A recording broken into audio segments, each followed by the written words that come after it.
el día de hoy Alejandro va a hacer una pequeña introducción acerca del curso y nada más que desearles toda la suerte, toda la energía y todo el apoyo de parte de nosotros como sociedad de cirujanos para el desarrollo de cada uno de sus proyectos, cada una de sus inquietudes al respecto de este y otros cursos que vendrán. Invitarlo a participar activamente en este y otros cursos que tendremos en la sociedad. Un abrazo a todos y estaremos atentos aquí escuchando. Muchas gracias, doctor Barra. A continuación, palabra de bienvenida del vicepresidente de la Sociedad de Cirujanos, doctor Alejandro Campos. Bueno, buenas tardes a todos. La verdad que para nosotros que organizamos el curso el año pasado ha sido un orgullo hacer esta segunda versión. Muchas gracias por las palabras del doctor Barra. La verdad que la Sociedad de Cirujanos, con su empuje el año pasado, el doctor García y el doctor Barra ahora, esperamos potenciar la educación quirúrgica en nuestro país. Y yo les quiero contar que este curso, les voy a presentar los integrantes, primero que nada. Hay directores que están, el doctor Gabriel Sandoval, que está hoy día de anfitrión, él es becado de cirugía del Hospital Clínico de Chile de tercero, como les contó.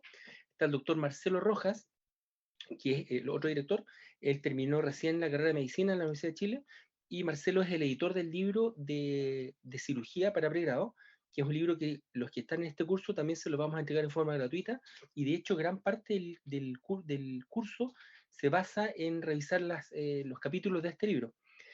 Marcelo gentilmente nos ha permitido tener acceso gratuito y todos los que participen del curso lo van a tener.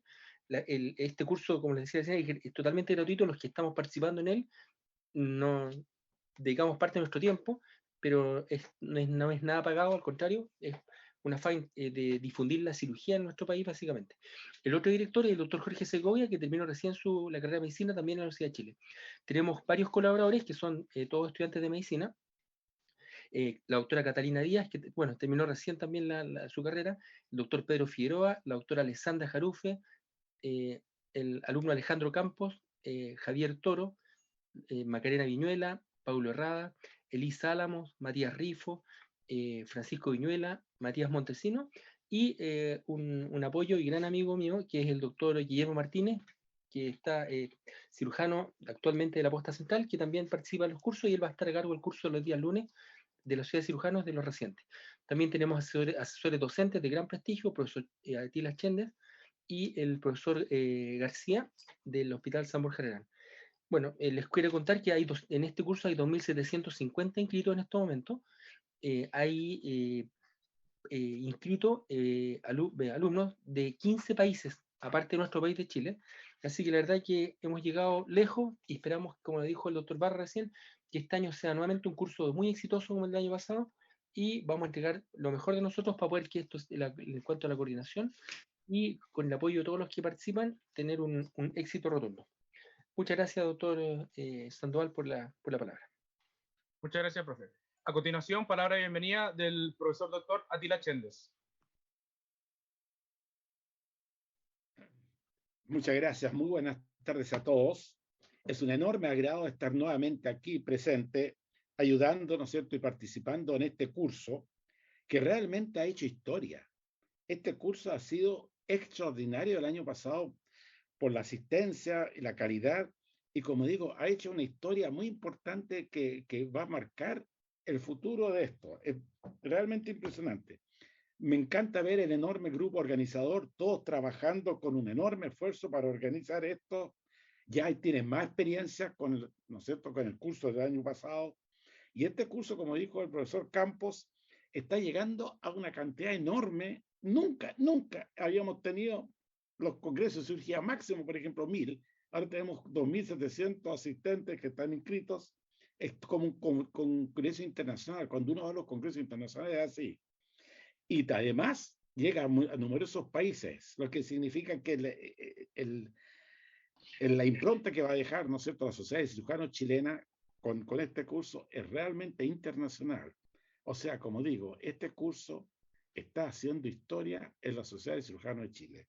Muchas felicitaciones y les deseo un enorme éxito. Gracias, profe. A continuación, palabra de bienvenida del doctor Julio Yarmuch.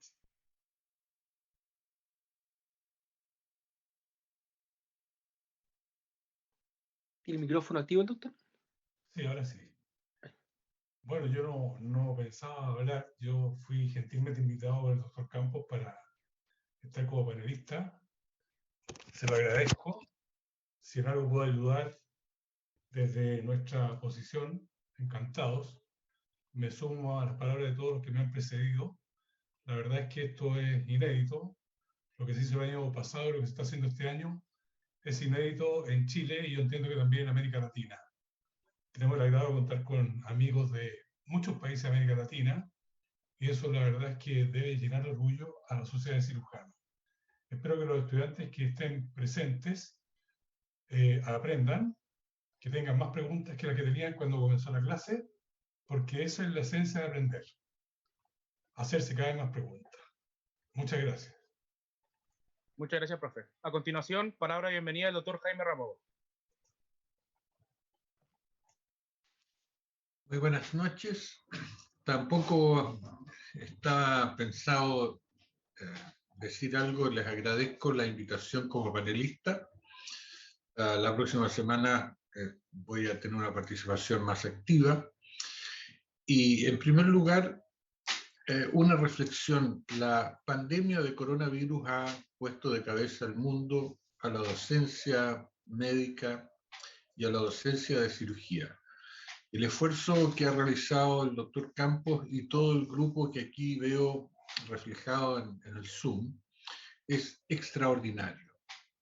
Como decía el profesor Chende y el profesor Yarmuch, es inédito la asistencia y un auditorio con más de 1000 asistentes en estos momentos para una actividad científica y una actividad docente que, como resaltó el doctor Campos, es absolutamente gratuita.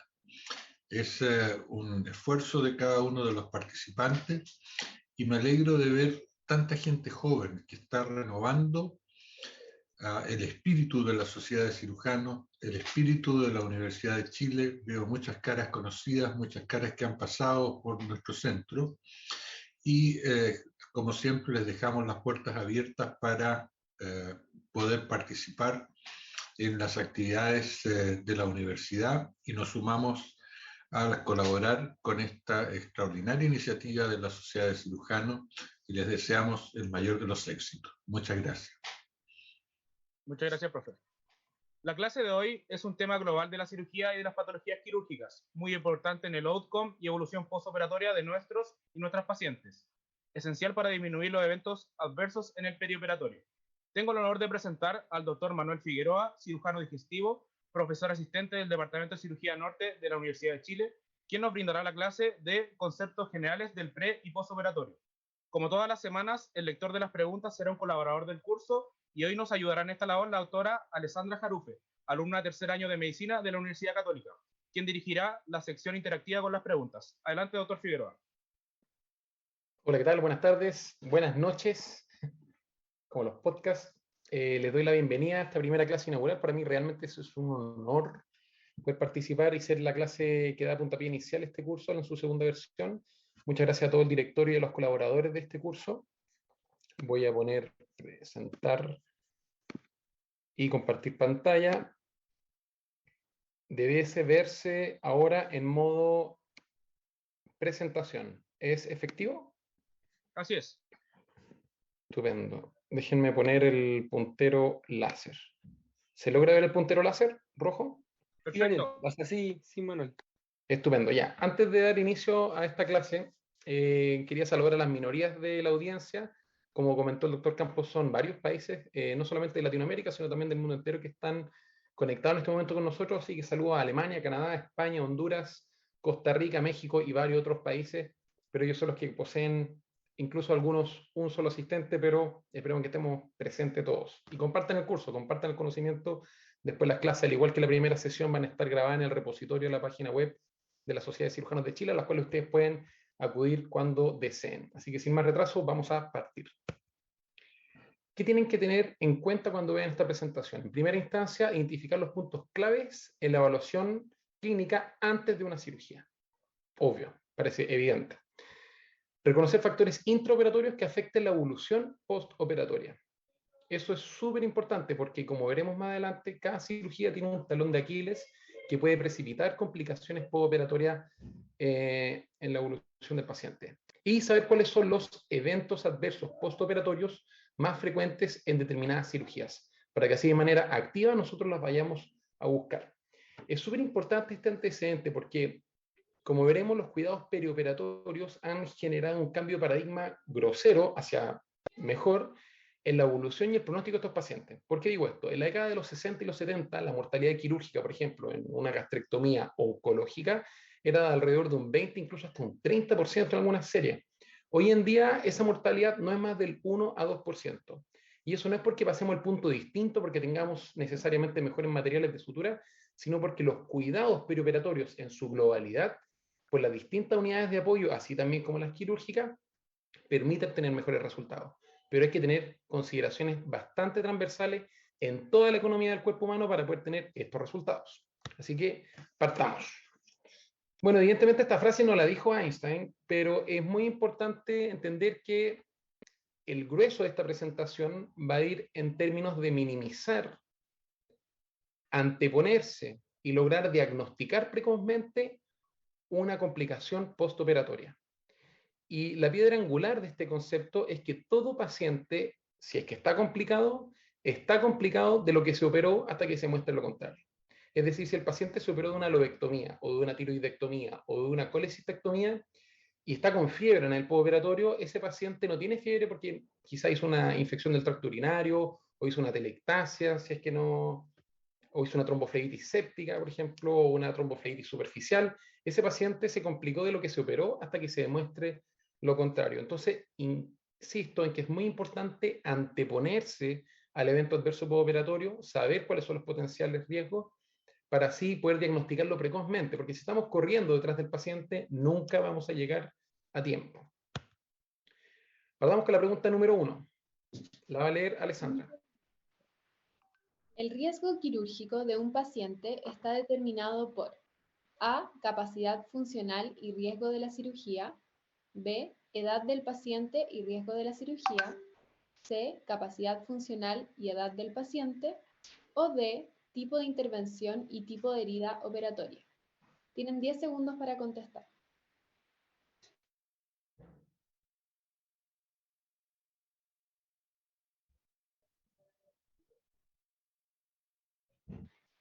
Tiempo.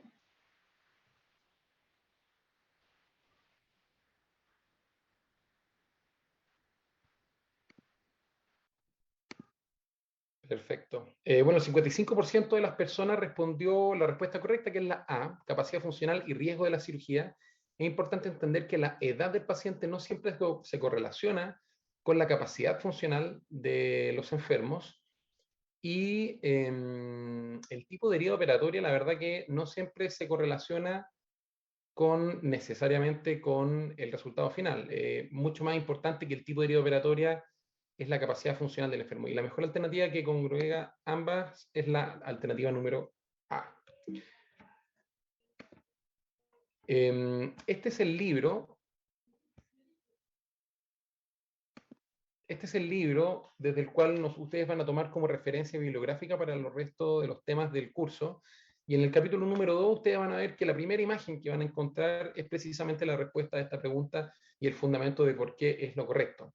Efectivamente, el riesgo quirúrgico de tener algún evento adverso postoperatorio, incluso tener mortalidad quirúrgica 90 días, depende del performance status del paciente, insisto, independiente de la edad.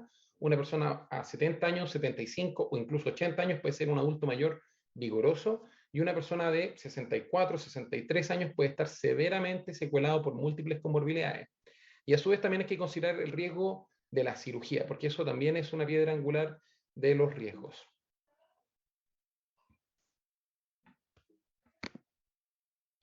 Entonces, cuando nosotros nos preguntemos cómo disminuir el riesgo perioperatorio, tenemos que pensar en el preoperatorio, en el intraoperatorio y evidentemente en el postoperatorio. En el preoperatorio, nosotros tenemos que pensar en los 5 correctos. En el sí, bueno, mi hijo los viene a saludar. Sí. En el intraoperatorio. Papá, vas en la clase, me agarró el pillo. Sí, pillo del papá. En el Intraoperatorio, ustedes tienen que, evidentemente, operar respetuosamente al paciente y considerar cuáles son los talones de Aquiles, insisto, en que no se les pueden pasar por alto y no pueden ser foco de complicaciones. Y en el postoperatorio tienen que estar muy atentos a los eventos adversos postoperatorios. Ahora, ¿cuáles son los riesgos perioperatorios de los pacientes? Estos son publicaciones bastante antiguas, como ustedes verán, son incluso del siglo pasado, pero se mantienen bastante vigentes. Del punto de vista cardiovascular, el riesgo de eventos adversos postoperatorios es de casi un 40%, si es que uno considera complicaciones postoperatorias. Del punto de vista gastrointestinal, cerca de un 22% de los pacientes del conjunto de eventos adversos postoperatorios eran de la esfera gastrointestinal. Del punto de vista respiratorio, cerca de un 10%, y ojo con este detalle, si es que ustedes revisan, la ausencia de evaluación preoperatoria aumenta la mortalidad incluso en 6 veces. Esto principalmente en pacientes que tienen una cirugía y un contexto adverso. Evidentemente que si es que un paciente no tiene una evaluación preanestésica adecuada, tanto por el cirujano como por el anestesista, aumenta significativamente los riesgos perioperatorios. ¿Cuáles son los puntos claves del preoperatorio? Primero que todo, saber que estamos operando al paciente correcto. Parece ridículo, pero es importante. Saber que el diagnóstico es correcto, es decir, que no, por ejemplo, si es que se trata de una fractura de cadera, que sea del lado ipsilateral al lado correcto, evidentemente. Saber el contexto correcto, eso es súper importante. Hoy en día, no solamente saber las enfermedades, no solamente saber el estado de coagulación del paciente, sobre todo en contextos de urgencia, sino también saber el estado epidemiológico del SARS-CoV-2 en este paciente, entre otros. Es muy importante. También saber que la terapia correcta que nosotros, o sea, la terapia que nosotros hayamos elegido sea la correcta. Y finalmente, que el consentimiento informado, y por esto no me refiero al papel firmado, me refiero a que entregamos toda la información que el paciente necesita, sea el adecuado. Vamos con la pregunta número 2. Pregunta 2. Paciente que ingresó para hernioplastia inguinal electiva durante evaluación preanestésica prefiere haber desayunado té y pan 1 hora atrás. ¿Cuánto tiempo después del desayuno puede operarse? A, 1 hora después del desayuno. B, 3 horas después del desayuno. C, 4 horas después del desayuno. O D, 6 horas después. Tienen 10 segundos para contestar.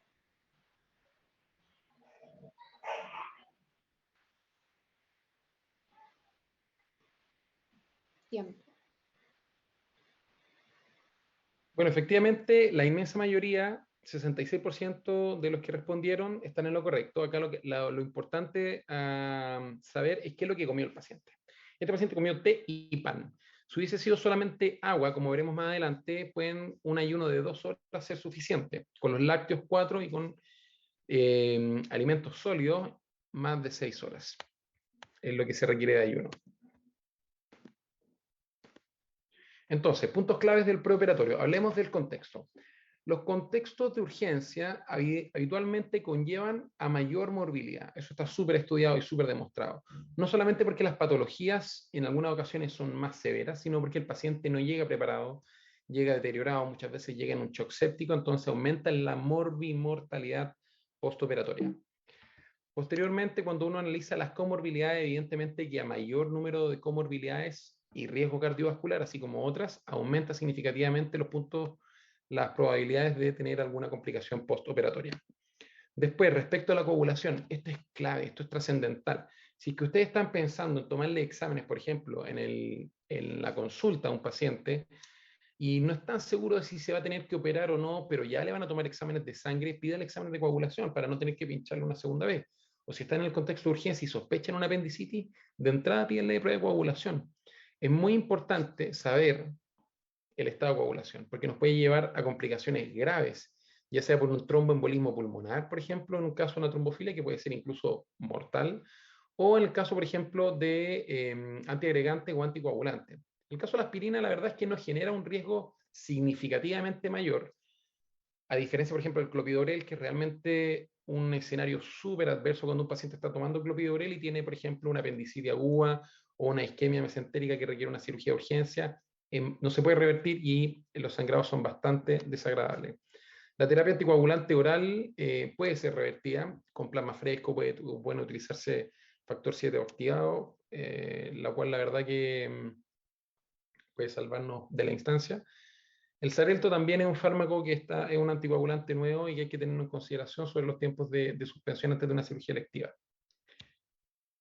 SARS-CoV-2 es súper importante saber hoy en día, básicamente porque tenemos que tener claro cuándo y dónde debe ser operado este paciente. ¿Sí? Hay estudios que, por ejemplo, salieron ya publicados en la revista de cirugía, previamente llamada Revista Chilena de Cirugía, que respecto a la evidencia que tuvimos científica del año pasado de los pacientes operados con coronavirus por distintos escenarios, colecistitis, apendicitis, entre otras cosas, la mortalidad quirúrgica puede aumentar significativamente dependiendo solamente incluso de la edad de los pacientes. Por lo tanto, es muy importante no solamente desde el punto de vista de aislamiento del resto de los pacientes, sino por el consentimiento informado y para la toma de decisiones si es que se justifica o no operar al paciente en este escenario. Y como vimos, el ayuno. Recuerden, líquidos 2 horas, lácteos 4 horas y sólidos 6 horas. Pasemos a la pregunta número 3. Una intervención de riesgo moderado posee una probabilidad de morbilidad postoperatoria de A, menor al 1%, B, del 1 al 5%, C, 5 a 10% o D, mayor al 10%. Tienen 10 segundos.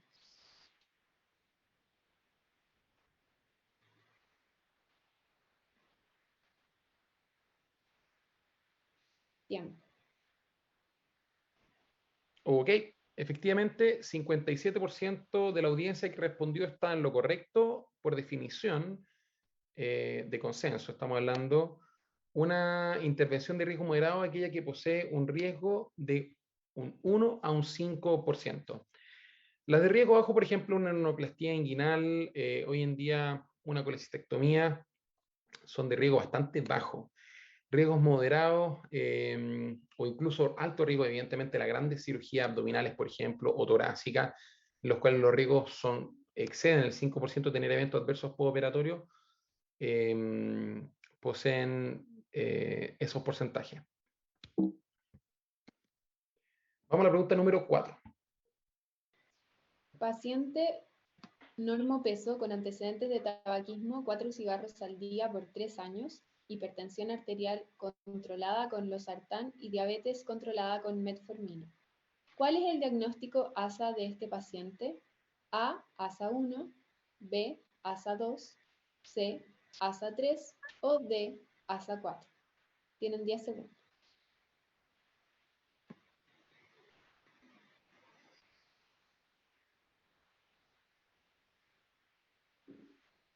Tiempo. Bueno, muy bien, casi el 60% de los que votaron están en lo correcto, ASA 2. Vamos a ir a la respuesta a continuación. Entonces, la clasificación ASA fue creada bastante años atrás,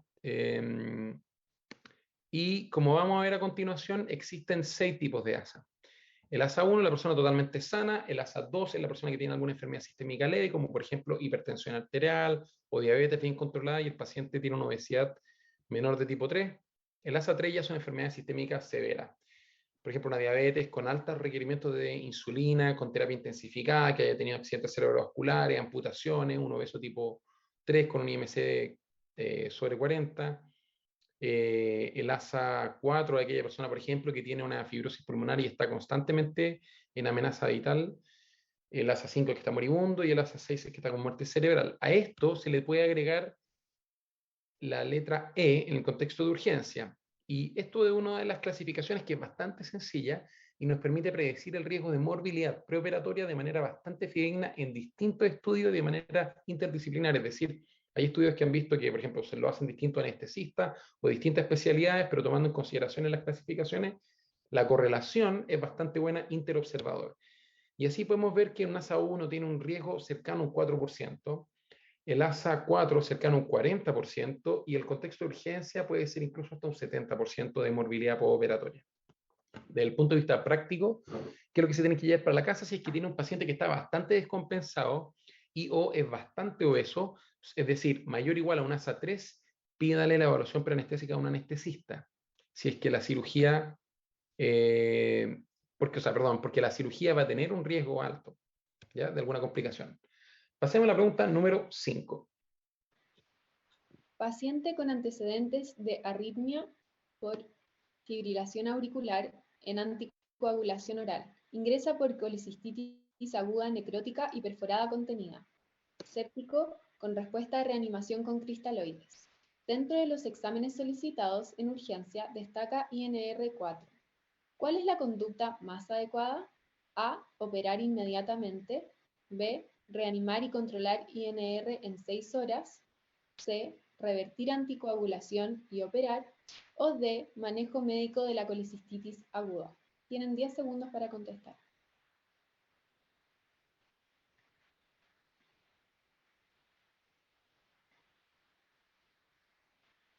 Tiempo. Muy bien, casi un 60% de la audiencia que respondió está en lo correcto. Acá en este escenario las claves para poder saber se las voy a decir a continuación. Este es un paciente que, bueno, sabemos que tiene antecedentes de arritmia por fibrilación auricular, que está anticoagulado en exceso, probablemente quizás farmacológica, pero también por un componente séptico.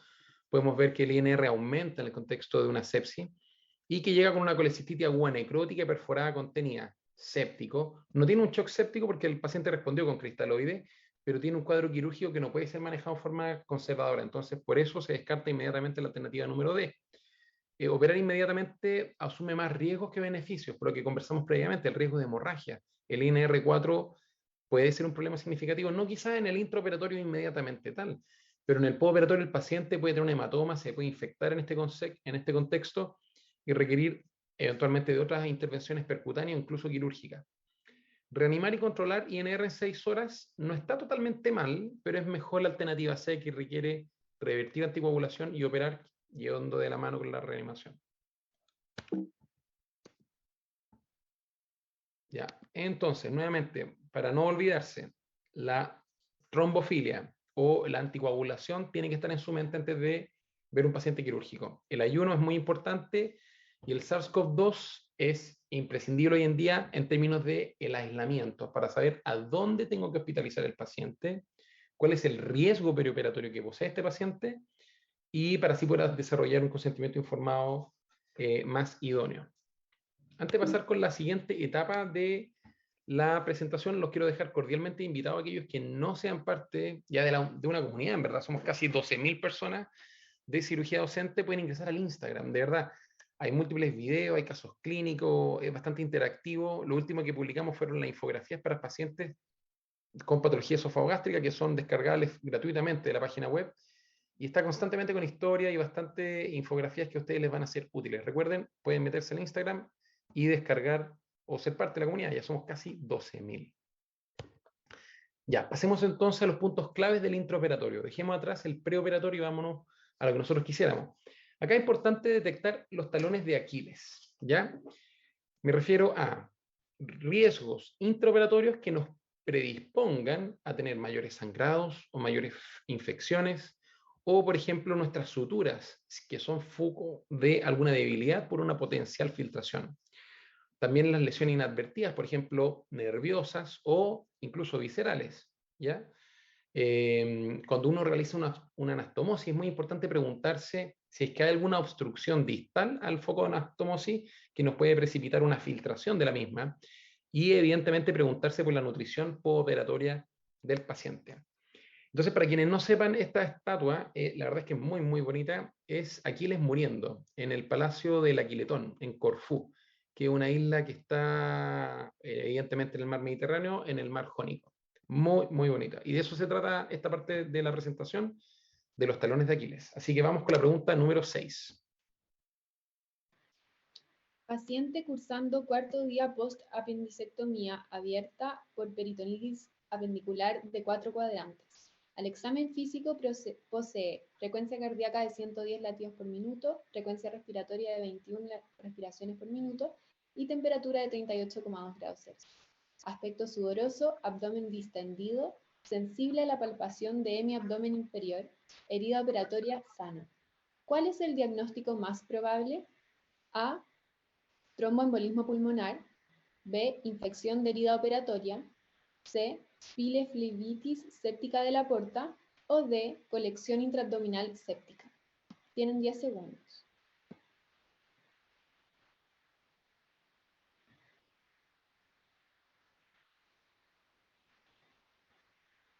Tiempo. Ok, muy bien. Si bien es cierto, el 70% casi de la población que respondió está en lo correcto, quiero hacer un hincapié porque yo estoy viendo dinámicamente la medida que iban respondiendo cómo se distribuían los porcentajes de la respuesta. No se apuren al responder. Antes de que empezaran a terminarse de leer el enunciado, el 70% pensaba que era una infección de la herida operatoria sin haber leído finalmente la última línea que habla sobre una herida operatoria sana. Por lo tanto, un punto clave para responder prueba de selección múltiple es leer todo el enunciado y ser capaz de responder el enunciado sin siquiera haber visto la alternativa. Así que no se apresuren, punto clave para cualquier tipo de prueba. Ahora, ¿cuáles son los elementos clave de este enunciado, de este caso clínico? Porque todas las complicaciones pueden haber sido causa del evento adverso postoperatorio y presentarse de las maneras que se está presentando el paciente, taquicárdico, polipneico, febril. Hay que entender, bueno, tromboembolismo pulmonar podría ser, sí. Infección de herida operatoria, la verdad que no, porque tenemos una herida operatoria sana. Esto aparte que por nómina debiese ser infección del sitio operatorio, pero ya voy a explicarles por qué no lo puse intencionalmente de esa manera. Piliflebitis séptica de la porta, la verdad es que también podría ser una complicación derivada de la apendicectomía o de la apendicitis aguda, pero claramente en el contexto de una apendicectomía abierta por una peritonitis apendicular de 4 cuadrantes, es decir, una contaminación importante en la cavidad abdominal, lo primero que uno tiene que pensar si es que el paciente se desvía de la normalidad en el postoperatorio es de una colección intraabdominal séptica, es decir, el paciente está infectado de la cavidad abdominal. Y por eso no les puse infección del sitio operatorio, porque eso engloba la piel y la cavidad abdominal y el lecho quirúrgico. Por eso hice la diferenciación. La respuesta correcta sin duda es la D. Entonces vamos con los puntos claves. Por ejemplo, este paciente está operado, es un paciente añoso que llegó al servicio de urgencia con múltiples comorbilidades cardiológicas y pulmonares. Por eso se realizó una colecistectomía abierta de ingreso, porque presentaba, por un diagnóstico preoperatorio, una colecistitis aguda necrohemorrágica. Fíjense en esta vesícula empotrada, tensa, con estos parches blanquecinos y verdosos, que la verdad es que son parches de necrosis transmurales. Este paciente tiene claramente, y miren este plastrón, perdón, omental que es cóncavo. ¿Ya? Si uno saca la vesícula entre el lecho hepático y el plastrón omental cóncavo, va a quedar una cavidad, de todas maneras. Y dado el grado de contaminación, si es que uno no deja un drenaje, existen altas probabilidades de que se forme un absceso intraabdominal en el lecho vesicular. Por lo tanto, acá uno puede dejar un drenaje con la finalidad de tratar la contaminación local, aparte evidentemente de la colecistectomía y el aseo que uno tiene que hacer en pabellón, dejar un drenaje imprescindible porque nos ayuda a permitir el drenaje del líquido y evitar así una colección. ¿Ya? También nos puede servir un drenaje tubular como un testigo potencial, de repente estas cirugías son difíciles, ante eventuales potenciales filtraciones biliares discretas del lecho vesicular. ¿Ya? Entonces nos puede servir como un drenaje terapéutico desde el punto de vista séptico, pero también profiláctico ante la eventualidad de una filtración biliar, que es una complicación infrecuente, afortunadamente, en este tipo de escenario. Vamos con el siguiente escenario, intraoperatorio. Acá tenemos una peritonitis apendicular, es de 2 cuadrantes en este caso clínico. Como ustedes pueden ver en la imagen de la izquierda, líquido libre purulento, fibrina, en mi abdomen inferior. Acá tenemos el apéndice desvitalizado en su tercio distal. Tenemos la base necrótica y perforada. Y después de una disección del mesoapéndice, ustedes pueden ver acá la base desvitalizada. Si uno hace una ligadura en este punto y pone y corta posteriormente el apéndice y finaliza la cirugía, existe el riesgo de que, como está desvitalizado esta base apendicular, finalmente tengamos una fístula secal. Entonces, este es un talón de Aquiles de esta cirugía.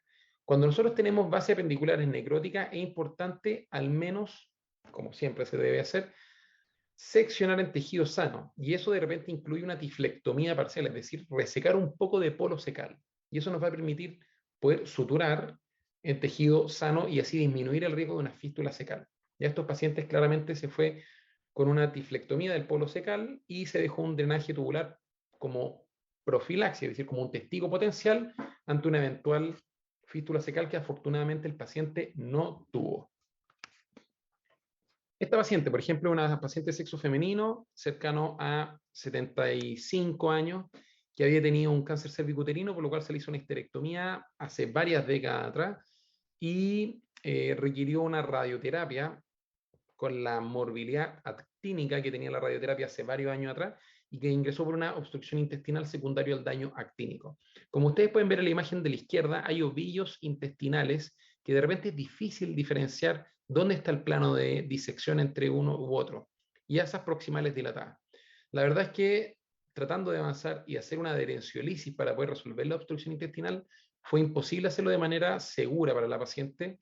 Se ocasionaron un par de enterotomías y varios descerosamientos, por lo tanto se decidió realizar una resección iliocecal. Eso quiere decir resecar el segmento de ilion distal más enfermo e incluso la válvula ileocecal y el polo cecal, que aunque no estaba enfermo, era necesario resecar para poder hacer una anastomosis más segura.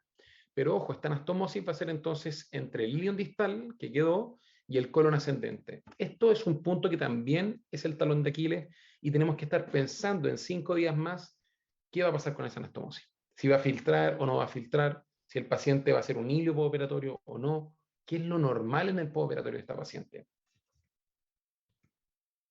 Punto clave intraoperatorio. Otro contexto, obstrucción intestinal, por ejemplo. Esta paciente se operó por vía laparoscópica, acá se encontró una brida. Esta es típica pregunta, me la hacen mucho por Instagram.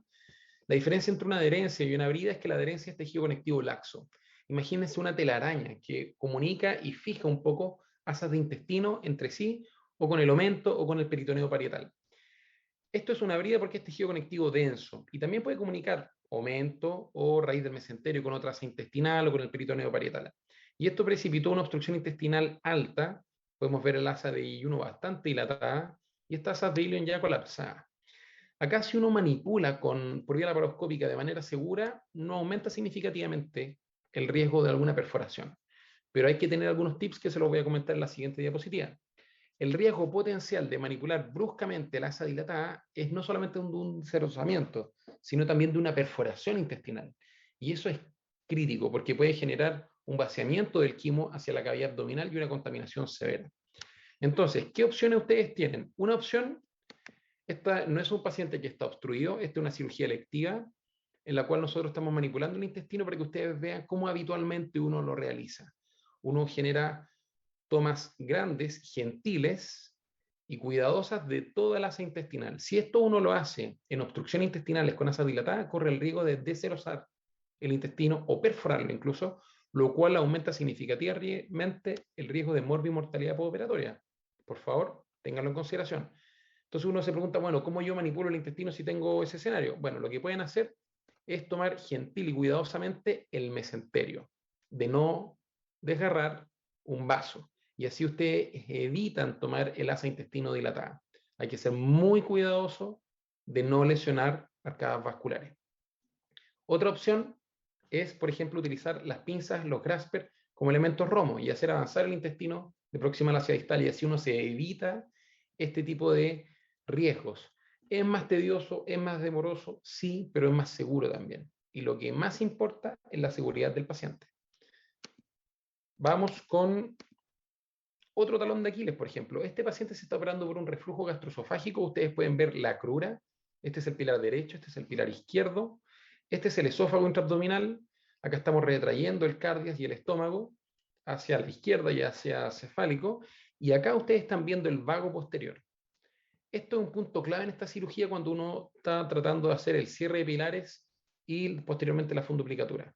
Porque si uno secciona el vago posterior y no tiene cuidado, al paciente uno lo puede condenar a una diarrea crónica de difícil manejo. Por lo tanto, uno tiene que tener mucha certeza y claridad sobre cuáles son los puntos críticos en cada cirugía, para así de esa manera estar seguros de qué ir a buscar en el postoperatorio. Ya, pasemos un poco a otro tema de esta presentación. Si es que no te es familiar los podcasts de cirugía docente, de verdad, es probablemente porque no estás conectado con el Instagram o no estás conectado con la página web de www.cirugiadocente.com. Tenemos 2 podcasts. Pioneros es de la historia de la medicina. Súper importante, para entender de dónde venimos y para dónde vamos. Si, por ejemplo, tú no sabes que Billroth, ¿quién es Billroth y qué es lo que hizo? Bueno, Billroth fue la primera persona que logró realizar una gastrectomía oncológica exitosa. La paciente salió viva y vivió años después. Pero si tú no sabes que Billroth, por ejemplo, hizo esta proeza 47 años antes del descubrimiento de la penicilina, o incluso 9 años antes del invento de los guantes, te parecería asombroso. Eso lo vas a encontrar, por ejemplo, en el podcast de Pioneros.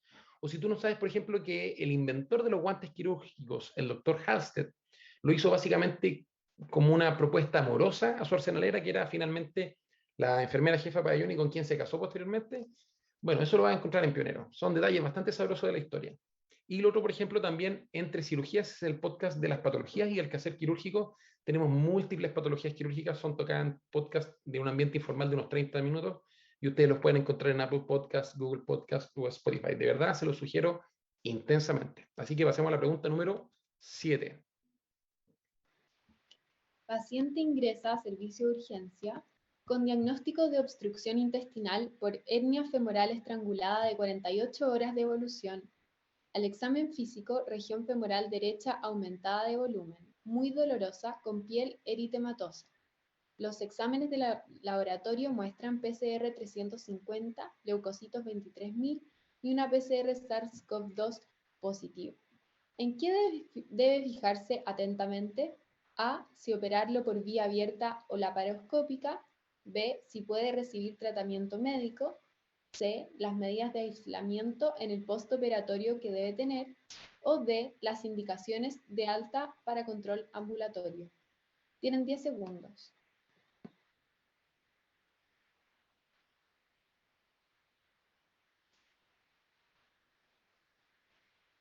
Tiempo. Ya, muy bien. Cerca del 70% respondió correctamente. Evidentemente que en este escenario, este es un paciente quirúrgico, o sea, tiene una hernia femoral estrangulada, 48 horas de evolución, y que además está séptico. Más de 300 de PCR, una leucocitosis importante, pero además es PCR para SARS-CoV-2 positiva. El problema es que este paciente no se puede manejar en forma conservadora porque lo más probable es que esa asa intestinal esté necrótica, estrangulada. Entonces, claro, tenemos que operarlo, pero también tenemos que fijarnos en las medidas de aislamiento en el postoperatorio y obviamente en el consentimiento. Ojo, algunos detallitos, unos tips para quienes no les sea tan familiar responder preguntas de selección múltiple. Perdón. Denme un segundo. Para los que no les sea tan familiar responder preguntas de selección múltiple, muy importante. Habitualmente, esto no es de regla, pero habitualmente como un consejo, la respuesta correcta no va a tener faltas de ortografía, nunca. La respuesta correcta puede que sea la más larga, suele ser la más larga, ya la que puede contener más información. Y por estadística es curioso, pero podría ser C, habitualmente. Ya esto no se cumple de rigor siempre, pero son tips que los van a ayudar, sobre todo el de las faltas ortográficas. Estén muy atentos a ellas porque habitualmente una respuesta correcta no debiese tener, o sea, ninguna alternativa debiese tener falta de ortografía, pero claramente la correcta no las va a tener. Entonces pasemos a los puntos claves del postoperatorios. Acá hay dos cosas importantes. Uno, prevenir eventos adversos postoperatorios, para los cuales hay que hacer algunas medidas activas para prevenir infecciones, trombosis venosas profundas, atelectasia y delirium. Y otra es la búsqueda activa de eventos adversos postoperatorios más frecuentes dependiendo de cada cirugía. Entonces vamos a pasar a la pregunta número 8. Paciente obeso ingresa para lobectomía pulmonar por cáncer de pulmón. ¿Qué medida de tromboprofilaxis debe emplearse? A, hidratación y deambulación. B, hidratación, deambulación precoz, heparina de bajo peso molecular y o compresión neumática. C, solo heparina de bajo peso molecular e hidratación. O D, compresión neumática y heparina de bajo peso molecular. Tienen 10 segundos.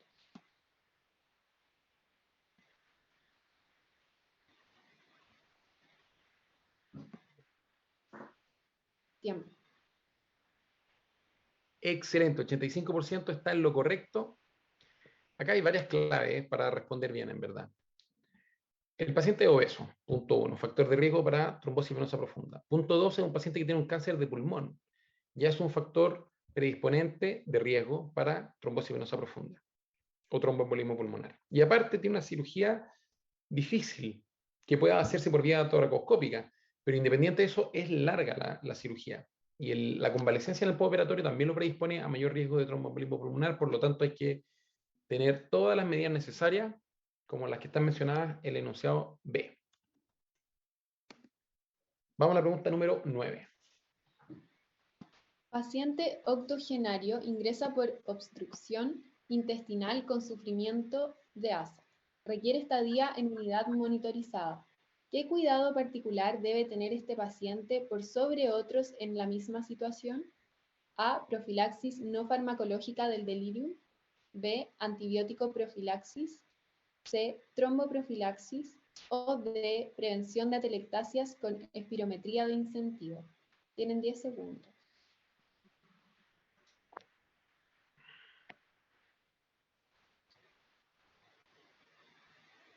Tiempo.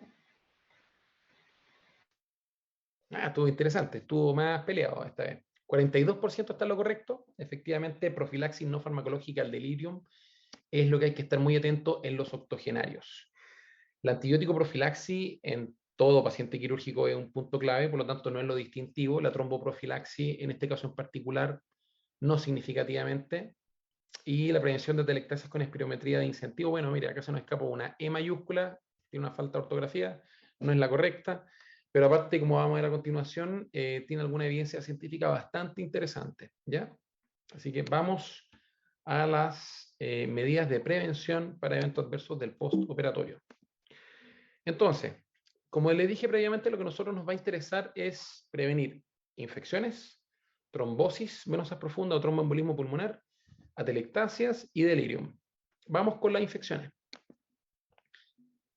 La condición sine qua non para todo paciente quirúrgico es un lavado de piel, evitar rasurado, si es que se puede, si es que no hay que hacerlo, tener una normotermia, es decir, una temperatura corporal adecuada durante la cirugía, una normoglicemia, es decir, una glicemia adecuada, los niveles de hemoglucotés durante la cirugía y en el postoperatorio, independiente si es uno diabético. La oxigenación tisular es muy importante y la nutrición también, sobre todo en contexto de urgencia, ojo. Ahora, la antibiótico profilaxis, previo a la incisión quirúrgica, idealmente 30 minutos, es un consenso súper estudiado en distintas publicaciones y cada hospital por norma en Chile y probablemente en los distintos países que nos están escuchando deben tener normas propias basadas en la evidencia científica. Esto va a depender del paciente y del tipo de cirugía, qué antibiótico y qué dosis utilizar. Va a depender del paciente por el peso y dependiendo de su alergia. A un paciente, evidentemente, que tenga alergia a los beta-lactámicos, por ejemplo, la cefalosporina, no le podemos dar cefasolina.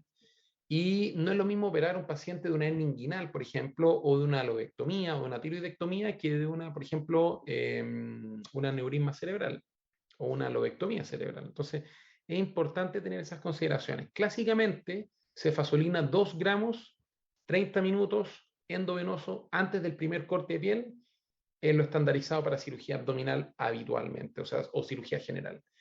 Para pacientes alérgicos a la cefasolina se puede utilizar clindamicina o banco con genta también. Perdón. Vamos a tromboprofilaxis. Bueno, hay consenso europeo, hay consensos británicos, hay consensos asiáticos, hay consensos traumatológicos, obstétricos, hay consensos de consensos respecto a esto. Y la evidencia es súper categórica. Uno, tiene que valorar el riesgo de trombofilia o del riesgo de trombosis venosa profunda y tromboembolismo pulmonar de su paciente. Utiliza algún score. Nosotros, en nuestra institución del Hospital Clínico de la Universidad de Chile, utilizamos Caprini. Riesgo. Esto se va a definir en base a la clasificación que tú tengas. Riesgo bajo, riesgo moderado o riesgo alto. Si es que el riesgo de mi intervención, por ejemplo, una persona normopesa, joven, que se va a operar de una colecistectomía, una cirugía laparoscópica que dura habitualmente menos de 1 hora y va a deambular el mismo día, ese paciente basta solamente que tenga deambulación e hidratación adecuada. Y eso tiene una recomendación 1B, es bastante fuerte.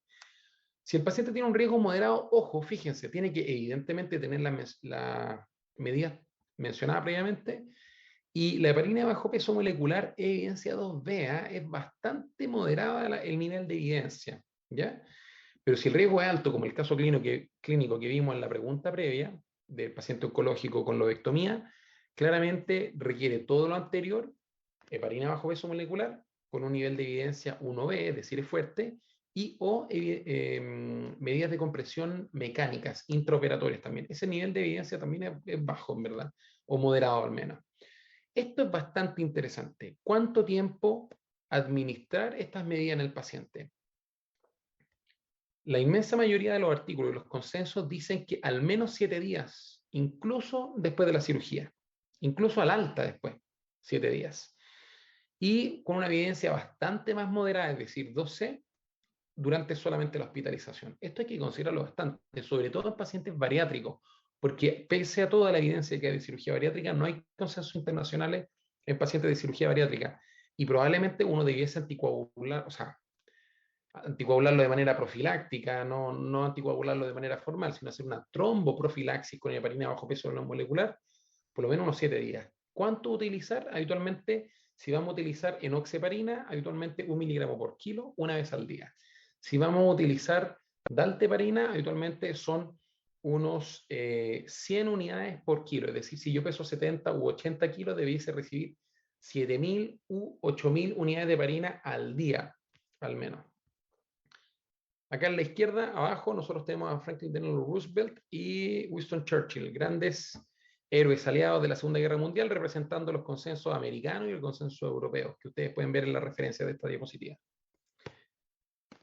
Ok, volvamos. Esto es interesante. Esto, si uno se pone a revisar la evidencia científica de los INSPIREX, que son las espirometrías de estimulación o de incentivo, o se les puede llamar también TriFlow, o tienen otros nombres también comerciales, la verdad es que no hay ninguna evidencia en estudios prospectivos randomizados, incluso en metaanálisis de la Cochrane Database, que justifiquen el uso de atelectasia. O sea, para minimizar el riesgo de atelectasia de estos insumos es bastante interesante. Hace mucho sentido entrenar al paciente, pero si uno se va a buscar evidencia dura, incluso en cirugías abdominales supramesocólicas, que son las que generan bastante dolor y disminuyen la movilidad del diafragma, nos generan un beneficio mayor. Pero ojo, hay que compararlo con el grupo control. El grupo control habitualmente son pacientes que tienen kinesioterapia, el horario adecuado y con el tiempo adecuado. Entonces, si usted no tiene un suministro adecuado de kinesiólogo o el paciente, ustedes creen que la verdad es que no está en condiciones como para por sí solo seguir todas las indicaciones del kinesiólogo, apóyenlo con el Inspirex. O sea, mal no le va a hacer, ¿ya? Pero no hay que tener fe ciega, ¿ya? El Inspirex no sustituye al kinesiólogo, por ejemplo. Ese es el mensaje. Delirium. Este tema yo lo encuentro súper apasionante, súper interesante. La profilaxis no farmacológica al delirium es algo que está súper demostrado. Es decir, qué medidas no farmacológicas yo puedo administrarle e implementar al paciente frágil geriátricamente. Insisto, no depende de la edad, depende del performance status, pero habitualmente se considera sobre 65 o 70 o incluso evidentemente 80 años. Yo puedo implementar para disminuir significativamente el riesgo de delirium. Y como ustedes van a ver, por ejemplo, este es un estudio donde participa el doctor Eduardo Tovar del Hospital Clínico de la Universidad de Chile y otros miembros también chilenos, que fue publicado en distintas revistas de bastante prestigio. Esto es bastante interesante. Son pioneros a nivel de esta investigación a nivel mundial, donde hay dos ramas, ¿ya? Pacientes los cuales en la rama roja se hicieron cuidados estándar y en la rama verde donde se llevaron a cabo profilaxis no farmacológica al delirium, ¿ya? Supervisados también con terapeuta ocupacional. Eso significa TEO. Y fíjese la incidencia del delirium en estos pacientes de 60 años o más. Ojo, 60 años. Sin terapeuta ocupacional, sin medidas estándar, 20% incluso del delirium, pero con terapeuta ocupacional, 3%. Estudio prospectivo randomizado. Miren, profilaxis no farmacológica al delirium. Todas estas medidas, protocolo de reorientación, es decir, ponerle las cosas al paciente que le permitan estar atentos al mundo donde está viviendo, que parezca ridículo que el paciente tenga su anteojo, si está leyendo un libro, traigan el libro, si es que el paciente utiliza un celular, tráigale su celular, si le quieren poner fotografías, ok, pero que el paciente sea capaz de poder verlas con su anteojo, si es que utiliza prótesis, cosas tan sencillas como eso, pónganle las prótesis. Un detalle que, bueno, es farmacológico, pero pasa por alto. Si es que se le suspendieron fármacos crónicos al paciente, traten de reinstaurárselo precozmente, porque la suspensión abrupta de fármacos crónicos en pacientes adultos mayores o frágiles es un punto clave predisponente para el delirium postoperatorio. Y así varias otras medidas. Los terapeutas ocupacionales tienen estimulaciones polisensoriales, posicionamiento mucho más activo, estimulación cognitiva mayor, y generan varios otros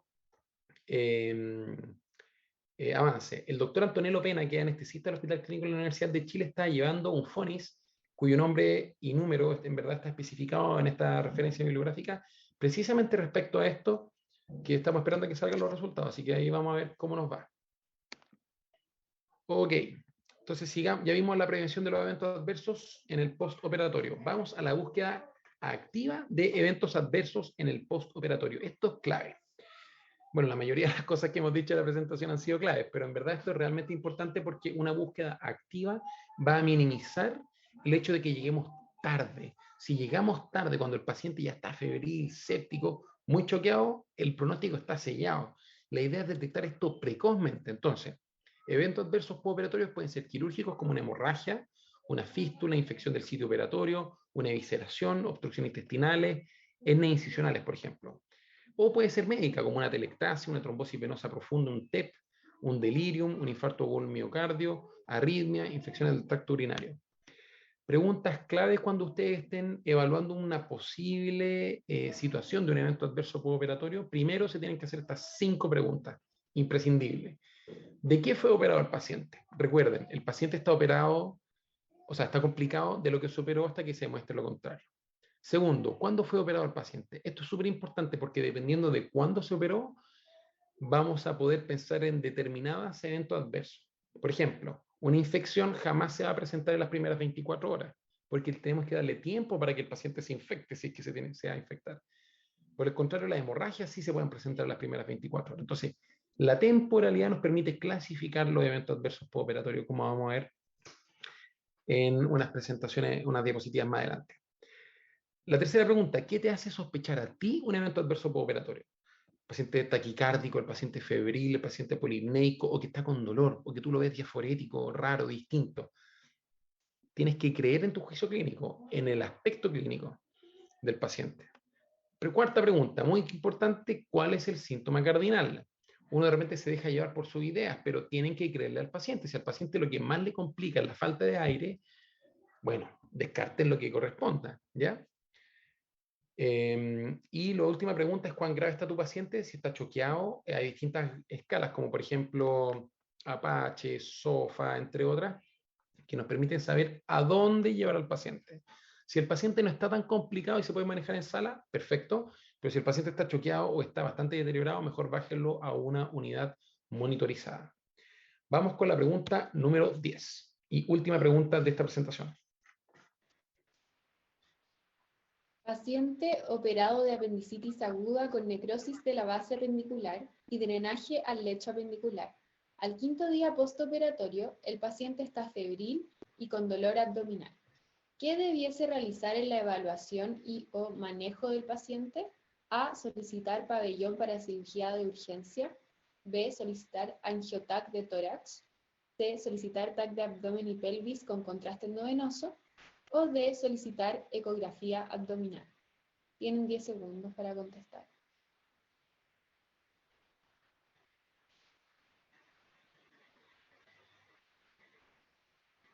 Tiempo.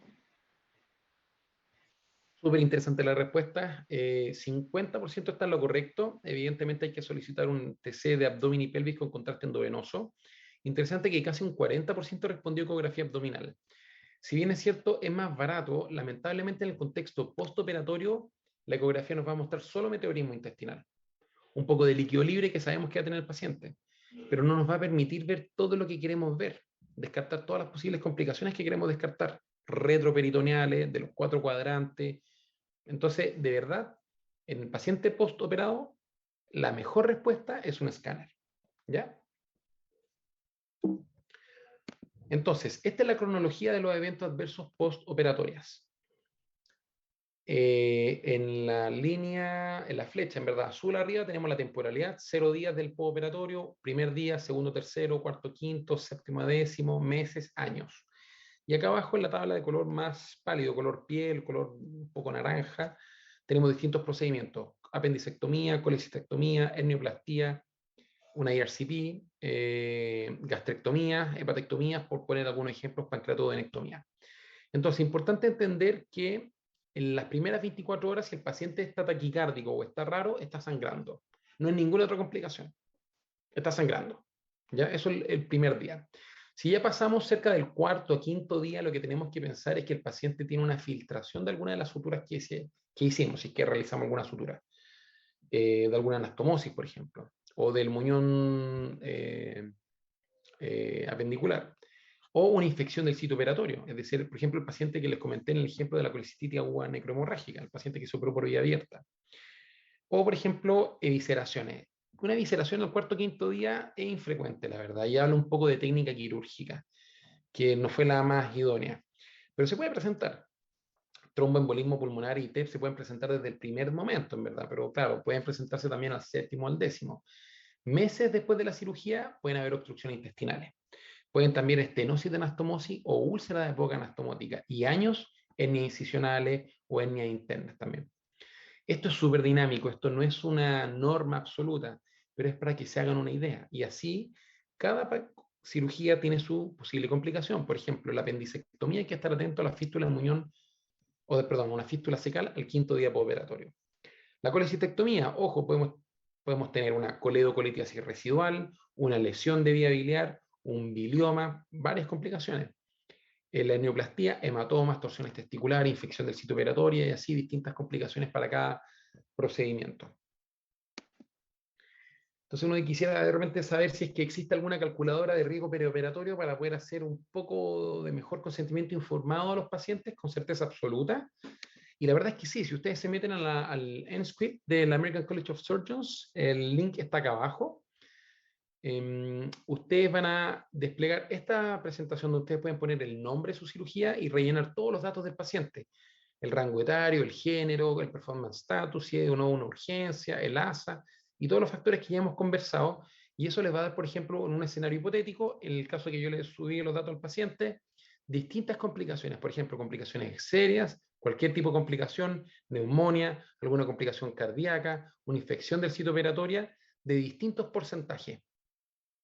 Los porcentajes de nuestro paciente y de los riesgos promedio. Esto claramente es estimativo, no es absoluto, pero es una calculadora súper interesante en caso de que uno tenga que pensar en operar un paciente. Si ustedes, ojo, tomen sus celulares, activen los lectores de códigos QR o si tienen un iPhone, por ejemplo, activen la pantalla y escanean este código QR, los va a llevar a la página web de www.cirugiadocente.com, donde ustedes van a escuchar esta misma clase grabada y disponible ahora, en este momento, gratuita para todos ustedes. Si quieren escucharla de nuevo, cuantas veces quieran, si es que no entendieron una parte y quieren escucharla de nuevo, lo pueden hacer ahora en este momento, esto está publicado. Así que es cosa de que lo escaneen y lo busquen. O también lo pueden buscar directamente si es que se meten a la página web. Hay un link también dentro, un post en la página web de eventos adversos postoperatorios, donde está la lista de cuáles son los eventos adversos más frecuentes de cada cirugía, que es lo que se está desplegando en el video en este momento, para que lo revisen con calma. Métanse a www.cirugiadocente.com porque de verdad van a encontrar muchísimo material. Algoritmos, clases gratuitas, cursos online gratis, videos de cirugía abiertas con la autorización del Departamento de Cirugía del Hospital Clínico de la Universidad de Chile. Van a tener resúmenes, de verdad, flashcards, de todo. Están cordialmente invitados también a que revisen el Instagram, súmense. Y escuchen los podcasts, ya les dije, o sea, de verdad no tienen excusa para no aprender. Muchas gracias.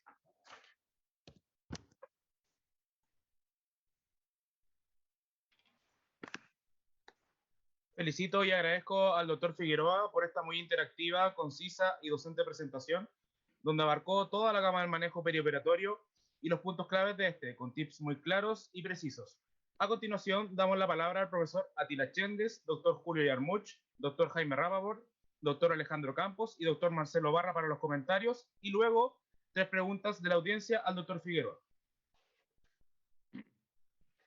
Bueno, primero que nada, hace una presentación maciza, muy docente, muy bueno, realmente un resumen muy entendible de lo complejo que es una evolución postoperatoria.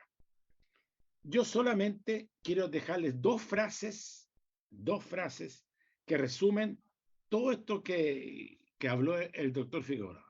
Uno se atribuye a Hipócrates muchos años atrás y que dice primum non nocere, primero no hacer daño.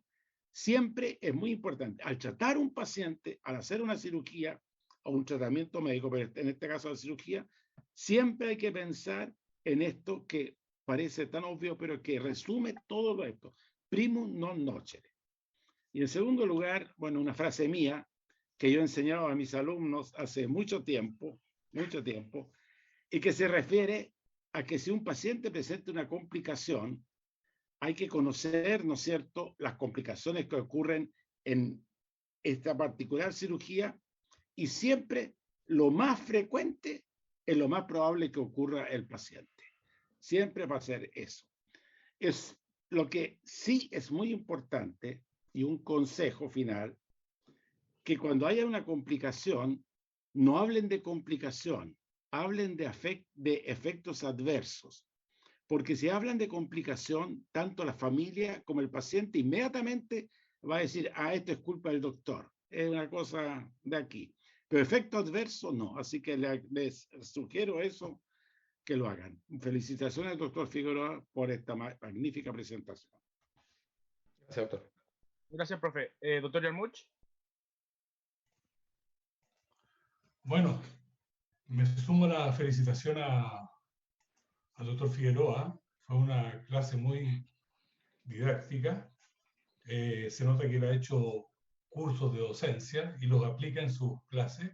Eso es muy bueno. Y es bueno que lo hagamos todos los que tenemos algo que ver con esta cosa de la academia. Les quería recordar una cosa en la cual Manuel no hizo hincapié, porque probablemente no correspondía a esta clase, y es lo siguiente. Hoy día se sabe que 1/3 de las muertes en cirugía se deben a eventos diferentes de la enfermedad primaria, mayormente relacionados con una complicación séptica, en la cual frecuentemente la causa fue un error quirúrgico. Es decir, los cirujanos somos responsables de una parte importante de las muertes en cirugía por errores nuestros. Eso hoy día se llama evento adverso y son los prevenibles, ¿ya? En la medida que nosotros nos preparamos mediante este tipo de elementos, mediante las becas de cirugía, mediante los perfeccionamientos, etc., y mediante nuestro propio autocuidado como cirujano, probablemente podemos disminuir esta carga que significa como cirujano, que es tener la responsabilidad de que un prójimo fallezca por un error nuestro. Gracias, doctor Yarmuch. Doctor Rapoport.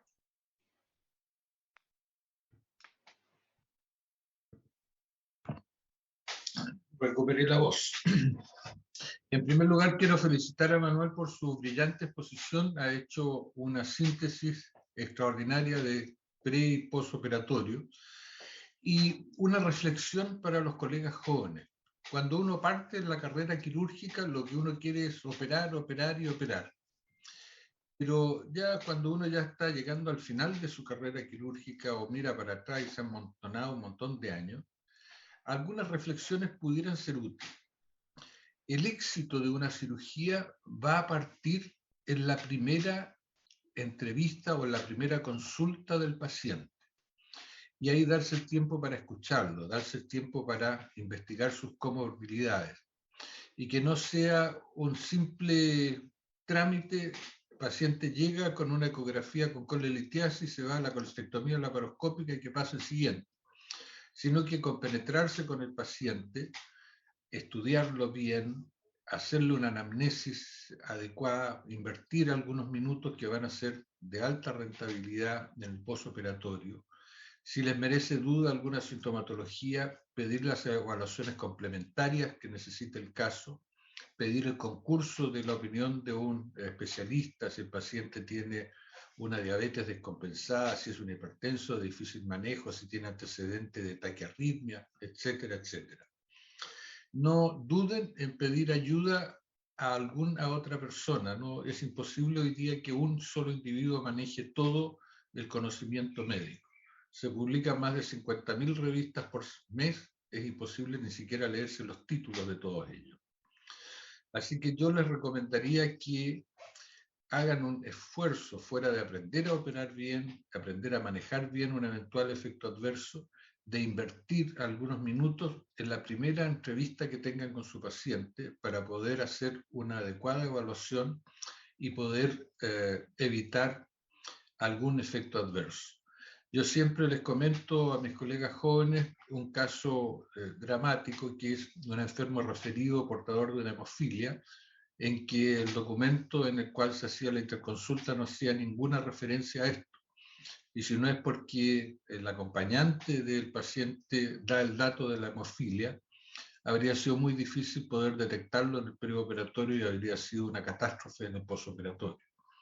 Entonces, es muy importante la evaluación y la adecuada atención a cada uno de los puntos que pudieran ser esos talones de Aquiles que mencionaba el doctor Figueroa.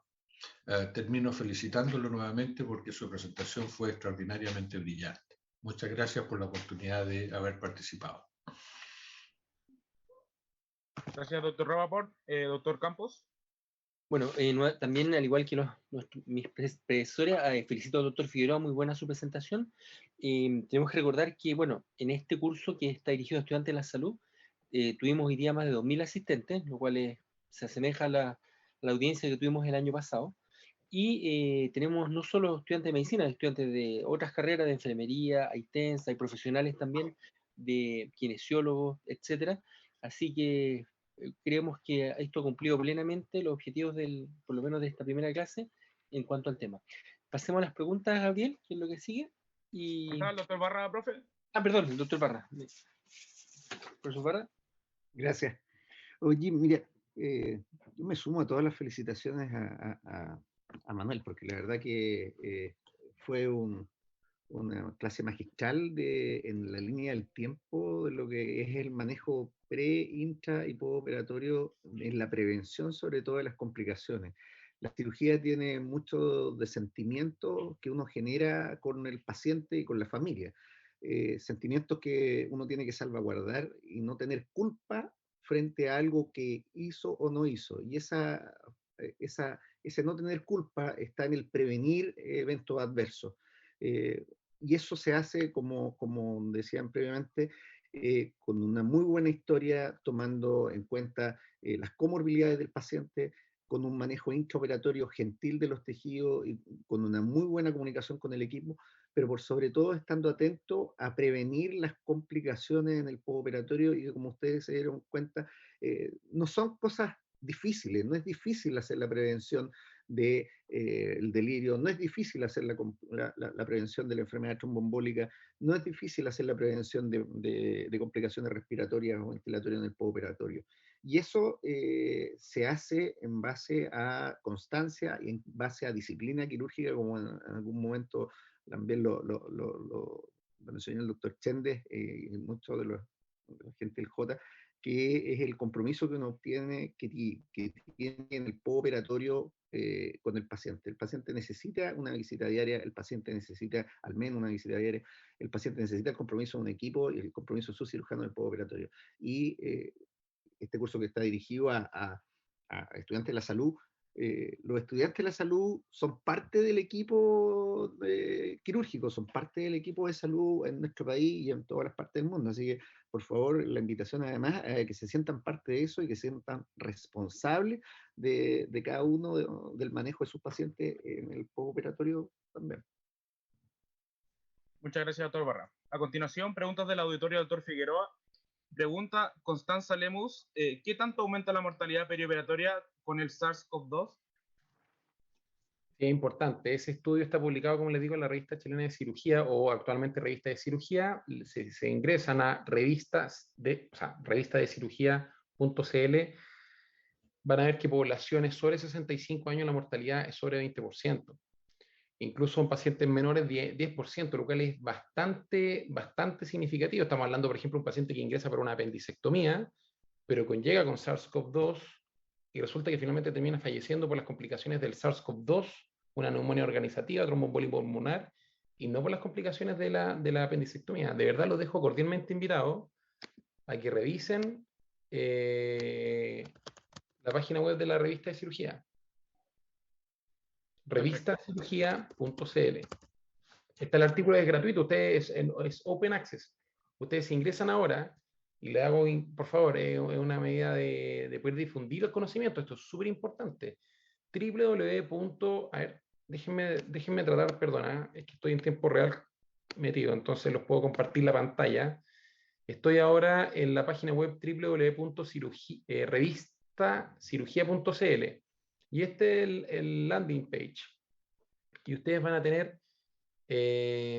toda la información que necesitan, obviamente sobre las publicaciones que están hechas, pero también sobre si ustedes buscan SARS-CoV-2, hay al menos 4 publicaciones de población chilena, evidentemente latinoamericana, y la pueden buscar con palabras clave y efectivamente también la publicación que les comento donde aumenta el riesgo perioperatorio.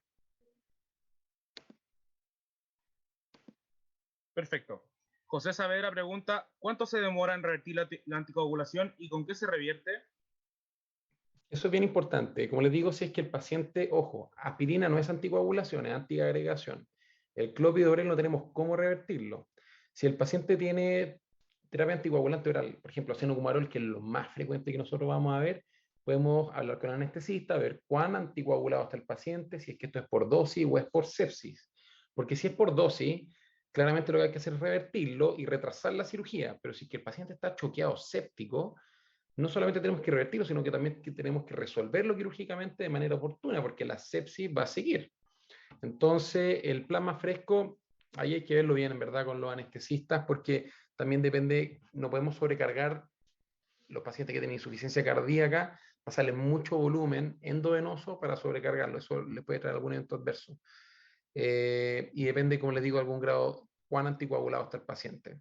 Lo otro importante es, se puede utilizar Optaplex, que son fármacos caros, son súper caros, no es como para andar usándolo a cada rato, pero no es una transfusión, no es una transfusión sanguínea, es un fármaco sintético que logra revertir la anticoagulación de estos pacientes en particular. Insisto, el clopidogrel, que no es una anticoagulación, pero el clopidogrel hay que tenerle mucho respeto, eso no se puede anticoagular, o sea, revertir la anticoagulación, o sea, la antiagregación, perdón. Perfecto. Manuel, ¿me permite agregar algo? Por favor. Ejemplo, bien cortito, cuando por ejemplo están anticoagulados con dicumarínicos, warfarina o neosintrón, la vitamina K actúa un poquito más lento, pero se puede poner endovenoso, y si no, si uno lo quiere en forma inmediata, puede administrar plasma. Los anticoagulantes nuevos, por ejemplo, el Xarelto, no tiene reversor, pero el Pradaxa, que es un anticoagulante de los nuevos anticoagulantes orales que hay un reversor en el mercado, que lo tienen algunos hospitales, que uno es caro, pero podría revertir el efecto de forma inmediata. La heparina también se puede, la heparina estándar, si algún paciente tiene heparina full por vía endovenosa, puede dejarla, su vida media es menos de 6 horas, a las 6 horas ya no hay efecto. Pero si uno quisiera revertirla rápida, existe que es la protamina, que es revierte su efecto, y la dosis es 1 miligramo de protamina perdón, claro, 1 miligramo por cada 100 unidades de heparina, y si ha transcurrido un poco de tiempo, uno podría bajar la dosis.